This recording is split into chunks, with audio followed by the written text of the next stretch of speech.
And welcome, I'm Lloyd, and this is the Not in the Dressing Gown Diary. Just been for a little trot before the day's rugby to clear the head and think about what's going to happen. So let's start off with a review of round 2 of the Autumn Internationals. There's so much rugby going on, there's so much to cover off. So what happened? Scotland, yes, again, the bridesmaids, so close, but yet so far. They've never beaten New Zealand. They really had a shot. They were in the game. They were right amongst it, coming back 17 all, but then just couldn't find a way. Damien McKenzie then turned on, showed his class, and managed to secure the victory for New Zealand, which continues there, rolling on into this week. England were held against Fiji, and it looked a bit of a disjointed game, and Finn Smith really has paid the price for that, being dropped completely for this week. But England showed their class in the end. It was great to watch Fiji throwing the ball around, but didn't quite have enough. Italy secured a massive win against Australia. That's the second in a row against Australia. Where does this put Australia? Where does this put Italy? Are Italy improving so much that they can be now regarded as a strong team? And Australia, who performed pretty well in the championship, what's happened to them? And further questions. France will be disappointed that they got rolled by South Africa.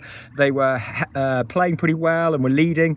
South Africa down to 14 with a solid head challenge with the shoulder, but yet managed to secure a win, pulling away late on. So France would be very frustrated. And Wales on the Sunday were outclassed by Argentina. Argentina secured their biggest ever win against the Welsh Dragon. It was a sad day for Wales. Bizarrely though, as a Welshman, there were parts of the play that I was quite encouraged about, but ultimately this is a results-based game, and that speaks volumes of where Wales are. So on to this weekend. Again, there's so much to watch. It kicks off at 12:40. Italy hosts South Africa.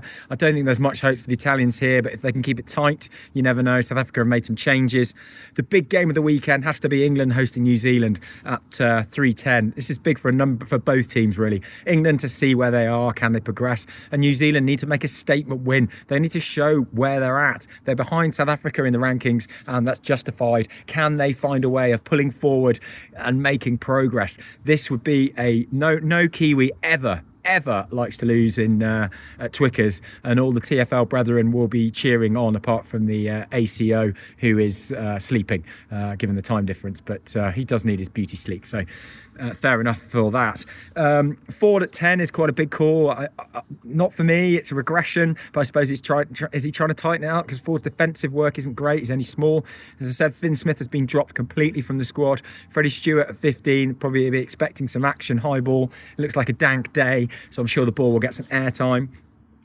Then we turn our attention at 20-6, 5:40, Wales hosting Japan. Now, for most of you, you won't realise just how big a game this is. Yes, on the base of it, it doesn't sound like it is.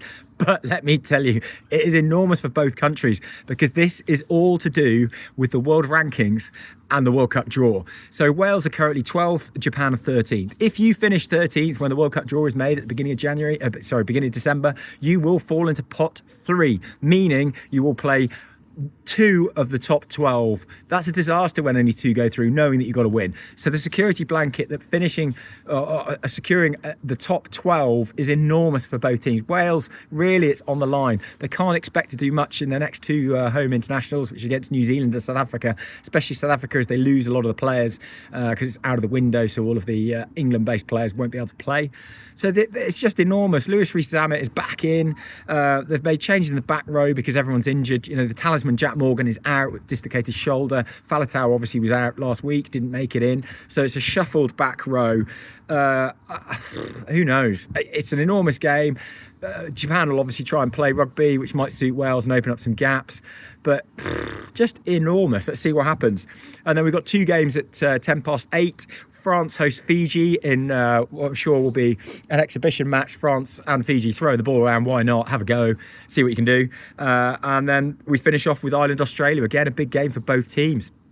Ireland obviously smarting from losing against New Zealand in Chicago, be looking to get back on the right track. Yes, they won last weekend, but they were expected to against Japan. So this is a full test. Pendergast in at 10. Big test for both teams. Great weekend of rugby.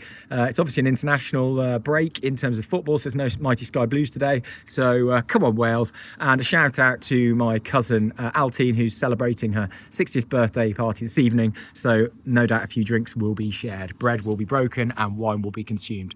Onwards and upwards over